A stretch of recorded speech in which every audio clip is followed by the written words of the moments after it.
नमस्कार दोस्तों, कैसे हैं आप सब। उम्मीद है कि आप सब बहुत अच्छे से होंगे और अच्छे से आप अपनी परीक्षाओं की तैयारी कर रहे होंगे। आपके अपने यूट्यूब चैनल ज्ञान स्नान विद ओंकार सर में स्वागत है आपका।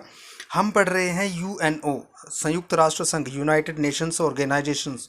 इसके 3 पार्ट जो हैं वो पहले डाले जा चुके हैं। अगर आपने वो नहीं देखे हैं तो आप नीचे डिस्क्रिप्शन में जाकर के लिंक पे क्लिक करिए और वहाँ से आप वो सब देख सकते हैं। आप इसके पहले भाग जो हैं आज हम पढ़ेंगे यूएनओ का जो तीसरा अंग है, जिससे हम कहते हैं सचिवालय या सेक्रेटरीट। ठीक है जी। तो इसका जो मुख्यालय है, हेड ऑफिस है, वो न्यूयॉर्क में है। और अगर इसके कार्यों की बात करें, इसके काम क्या क्या रहेंगे, तो इसका सबसे एक आम सी बात है, डेटा जो है आपका, आंकड़े जो हैं उनको एकत्रित और व्यवस्थापित करना। या यूं कह सकते हैं कि सिर्फ प्रशासनिक व्यवस्था मात्र इसकी कागजी कार्यवाही रहती है। कागजी कार्यवाही से जुड़े हुए उसके कार्य रहते हैं। जैसे कि कहीं शिक्षा से संबंधित कोई आप इनको आंकड़े चाहिए हैं, तो चाहे वो यूएनएससी को चाहिए या किसी और को चाहिए, तो यूएनओ का जो सेक्रेटरीट है, जो सचिवालय है, वो आंकड़े देगा, डेटा देगा और रिपोर्ट्स तैयार करता है।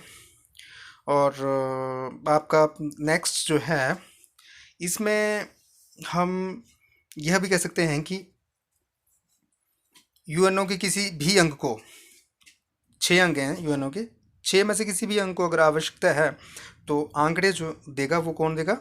रिपोर्ट्स तैयार करके आंकड़े, डेटा जो है आपका इकट्ठा करके देगा आपका सचिवालय, सेक्रेटरीट।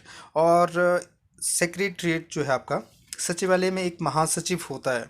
ठीक है। अब महासचिव के ऊपर बहुत ही ज़्यादा मोस्ट इंपॉर्टेंट क्वेश्चन है आपका कि महासचिव जो है वो 5 साल के लिए चुना जाता है। और चुनने के लिए क्या है कि यूएनएससी के जो 5 स्थायी सदस्य देश जो होते हैं उनकी सलाह पर चुना जाता है। ठीक है।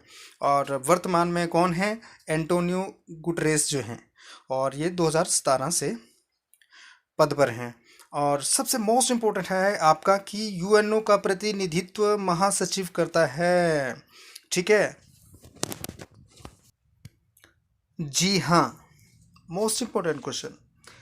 संयुक्त राष्ट्र संघ को रिप्रेजेंट, प्रतिनिधित्व कौन करता है? तो वो करता है महासचिव। यूएनओ को कहीं भी रिप्रेजेंट करना पड़ेगा तो वो करेगा आपका महासचिव। किसी भी प्रकार की वो सभा हो या बैठक हो कहीं भी, तो महासचिव ही वहाँ पर जाकर के अपने विचार रखेगा, अपनी बात रखेगा। कि किसी प्रकार का कोई अगर निर्णय कहे हम या कुछ भी है तो वो रखेगा। चौथा अंग है आपका यूएनओ का ICJ, international court of justice, अंतर्राष्ट्रीय न्यायालय। पिछली वीडियो में भी हम लोग पढ़ चुके हैं दोस्तों। और इसके जो मोस्ट इंपॉर्टेंट क्वेश्चंस हैं उनमें देखते हैं हम कि इसका हेड ऑफिस जो है द हेग है। ठीक है, द हेग, नीदरलैंड में। ठीक है। महासभा की जो पहली बैठक थी, वो जो सबसे पहली बैठक जो हुई थी वो लंदन में हुई थी, क्योंकि उस समय कार्यालय का जो ऑफिस का जो बिल्डिंग था, कार्यालय भवन नहीं था बना।